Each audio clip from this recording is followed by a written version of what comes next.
Hello, dear friends. I, Dr. Minakshi Bharkatia, Associate Professor, BN Institute of Pharmaceutical Sciences, Udaipur. Today, I'll explain about transdermal drug delivery system. Let's see the learning outcomes. Upon completion of this topic, you will be able to discuss the concept of transdermal drug delivery system, elaborate various advantages and limitations of transdermal drug delivery system, understand basic components of transdermal drug delivery system, select suitable drug and polymer for transdermal drug delivery system, formulate transdermal patches, and understand various approaches of transdermal drug delivery system. Now, what is transdermal drug delivery system? For many decades, the treatment of an acute disease or chronic illness has been done by various conventional dosage form. The major route of delivery of these dosage form is oral route. This oral route has so many disadvantages like first pass effect, degradation in GIT, fluctuation in drug level, and many more.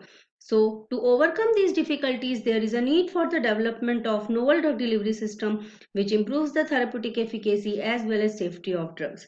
In recent years, the use of skin has been explored as a potential route. So TDDS is the continuous controlled delivery of drugs via skin to the systemic circulation.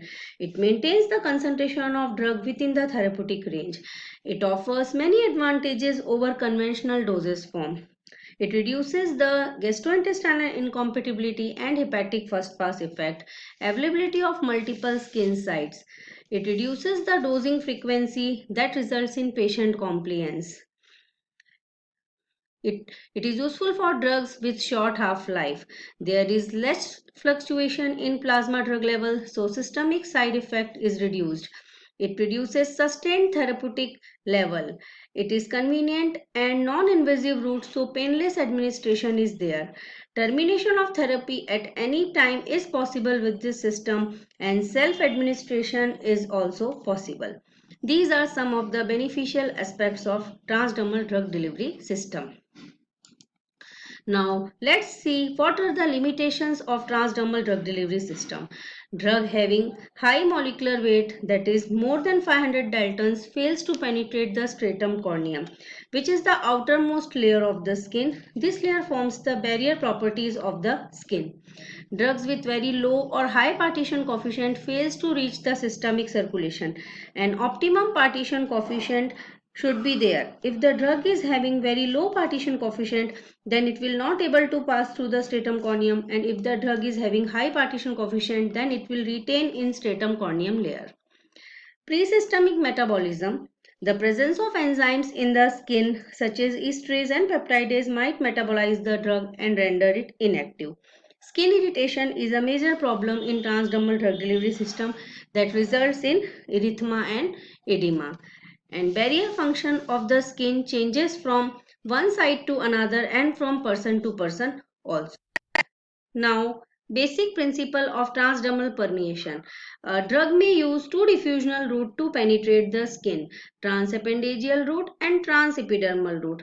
The transappendigeal route comprises transport via sweat glands and hair follicles with their associated sebaceous gland. This route generally bypasses the stratum corneum, so they are also called as shunt routes. Although they offer high permeability, but they are of minor importance because of small area. The second route is transepidermal route, that is across the epidermis itself. The transepidermal absorption comprises transport via intracellular and intercellular spaces. In intracellular route, the drug passes within the cell, while in intercellular route, the drug passes between the cell. Generally, hydrophilic drug permeates by intercellular route and lipophilic drug permeates by intracellular route. Now the rate of skin permeation is given by this equation dq by dt is equal to P as CD minus CR, where CD is the concentration of drug in donor compartment, that is on the surface of stratum corneum, and CR is the concentration of drug in the receptor compartment, that is body, and PS is the permeability coefficient of the skin. Now it's time to think and reflect. Pause the video and write your answer in notebook of the question that what do you think should be the components of transdermal drug delivery system. If you have finished writing, then play the video. Now, let us see the basic components of transdermal drug delivery system. There are mainly four basic components: polymer matrix, drug substance, penetration enhancers, and other excipients which include adhesive, rate controlling membrane, backing laminates, and release liners. Let's discuss one by one. Polymer matrix. Polymers are the foundation or backbone of transdermal drug delivery system. Some properties of polymers which should be considered during the development of transdermal drug delivery system are like molecular weight and glass transition temperature of the polymer must allow diffusion and release. Polymer should not chemically react with the drug and polymer should not decompose on storage. The widely used polymer are, for example, natural polymer like cellulose derivatives, gelatin, gums, etc. Synthetic elastomers like silicone rubber, butyl rubber, etc. And synthetic polymer like polyvinyl alcohol, polyvinyl chloride, etc.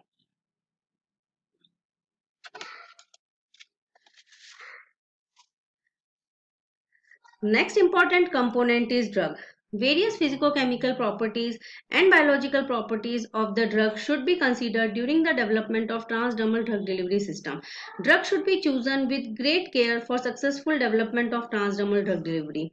Different physicochemical properties are: molecular weight should be less than 500 daltons, the log P of the drug should be in the range of 1 to 3, and the melting point should be less than 200 degrees centigrade.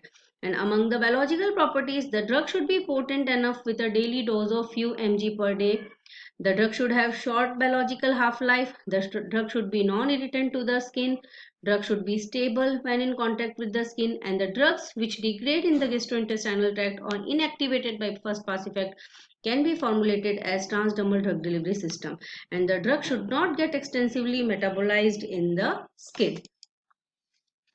Next component is penetration enhancers. They are used to increase the penetration of drug across the skin. Penetration enhancers are incorporated in formulation to improve the solubility of drug, thus allows drug to penetrate the skin and enter the systemic circulation. These are some of the examples of penetration enhancer like solvents, methanol, ethanol, dimethyl sulfoxides, surfactant, sodium lauryl sulfate, binary system, propylene glycol, and miscellaneous compounds, calcium thioglycolate. Penetration enhancer should be non-toxic and non-irritating. Next is other excipients. First one is adhesive. They serve to adhere the components of the patch as well as adhering the patch to the skin. The most commonly used adhesive are acrylates, polyisobutylenes, and silicones. Second is rate controlling membrane. It governs the release of drug from the dosage form. Next is backing laminates. It protects the patch from the external environment, for example, polystyrene film and PVC. Next is release liners. The patch is covered by a protective liner during storage. It is removed and discarded just before the application of the patch. Two more excipients are used: plasticizers and solvent. Generally, plasticizers are added along with polymer to reduce the stiffness. It is added at a concentration of 5 to 20%, and the commonly used plasticizers are dibutyl phthalate and propylene glycol. And the solvents used for the formulation of transdermal patches are methanol, chloroform, acetone, and dichloromethane. Coming to the formulation of transdermal patches. This is simple method of formulation by mercury substrate technique. In this method, the patches were prepared by solvent casting method using mercury as a substrate. Required percentage of polymer solution was prepared using a suitable solvent. Plasticizer was incorporated at a required concentration. Polymeric solutions were mixed thoroughly with the help of magnetic stirrer for 20 minutes, and then they were poured within a glass bangle placed on the surface of mercury in a petri dish. The rate of evaporation was controlled by inverting the cut funnel over the petri dish. The formation of the film was noted by observing the mercury surface after complete evaporation of the solvent. After drying at room temperature for 24 hours, membrane were taken out, cut into desired size, packed in aluminum foil, and stored in a desiccator for further use. Now, after studying the components and formulation of transdermal drug delivery system, let's move to the next part, that is approaches used in the development of TDDS.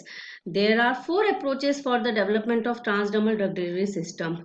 The first is membrane permeation control system. In this system, the drug is embedded between a backing layer and a rate controlling membrane, and the drug releases only through this rate controlling membrane, which can be porous or non-porous. The drug is dispersed in a solid polymer matrix or suspended in a viscous liquid medium.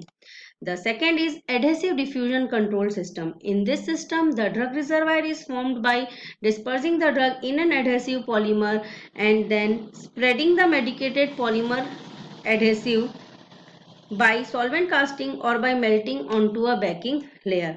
On the top of the reservoir layer, thin layers of non-medicated rate controlling adhesive is applied. Third one is matrix diffusion control system. In this system, the drug reservoir is formed by homogeneously dispersing the drug into a hydrophilic or lipophilic polymer. This polymeric matrix governs the release of drug, and the drug containing polymer disc is fixed to a occlusive base plate in a compartment fabricated from a drug impermeable backing layer. The adhesive is spread along with the circumference to form a strip of adhesive ring. Next is micro reservoir type control system. This drug delivery system is a combination of reservoir and matrix dispersion system.